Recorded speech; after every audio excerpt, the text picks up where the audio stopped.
So a way to progress the adductor bias bridges, single leg bridges, is to do a standing version. So whenever you stand for exercises after you've been doing laying down ones, the laying down ones are designed to ensure that muscles that normally are doing too much work and other ones that are being a bit lazy, that the lazy ones get a chance to do their job, and you have it's more easy to control segments of your body when you're laying down. That's why most rehab starts that way. Then gradually get into where you're doing standing things, but your body still has the understanding of controlling those segments. So as soon as you get into standing, you can integrate a lot. So integrating through your feet, so it's a big jump in rehab when you can do that. So the really key thing, and this is with any exercise, we want the tripod of the foot, so center of the heel, knuckle of the big toe, knuckle of the little toe, that tripod has the weight all the time. So often people will have weight go out of the heel, it puts pressure in the knee. If that's what you want to do, that's fine. It's a good thing to do, but not if you have a painful knee still. If you let pressure out of this knuckle, the foot tends to do that, the knee tends to fold this way too. And then if you let it come in, you lose pressure out of here, the knee tends to come in as well.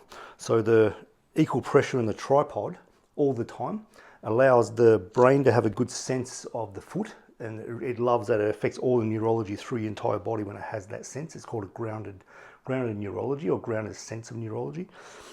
And it also allows more space to be created in the hip joint for mainly internal rotation of the hip, but also external too.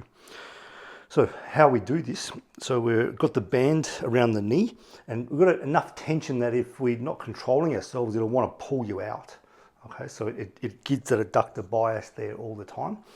And we want the knee to stay in line with your big toe, even the second toe, depending on how that feels, whichever one feels the best, that alignment stays there. So we don't want the knee doing any of these kind of motions at all while you do this.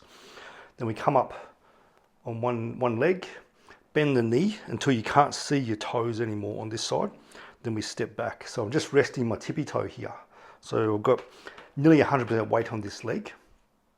And then from here, I'm hinging, so my butt sits back, and I'm bowing forward and coming back up. So I'm keeping weight in the tripod the whole time. This knee's not moving. It's not moving forward or back, and it's not moving side to side. So the knee's totally still. All the movement's coming from here. So the hip sits back as I bow forward. And what that looks like from the side, this will be the wrong line of pull, but just so you can see from the side. My back's staying straight, and I'm bending this way. So just my backside moves. So you notice my knee doesn't move forward at all. And you'll feel a lot of engagement going through the backside. And I'm staying square to where I am, so I'm not letting it turn in like this, and I'm definitely not letting it turn out like this. So the pelvis is staying square along with the torso. And I'm feeling it right in the glute. This is good, and the adductor as well. So make sure you have a good hinge, bending from here with the lower back not rounding at all. So that's bending from my back, and I'm not letting my back arch. So often people, before they go to hinge, they arch their back. So it locks, the hip flexors lock on, rectus spine locks on already. And then they go, oh, I've got to go to hinge now because I'm bending from here. Well, you are bending from there, but you just made a pattern lock in first. And they'll have really sore lower backs, and they can't breathe properly in the exercise. So we want to be breathing in and out through the nose, mouth closed. And we can add, we can hold a barbell, we can hold a dumbbell, one hand, both hands, and change hands too, so it'll give a bit of a different feel. And of course, change sides. We're looking at 3 sets of 10 to 20 reps.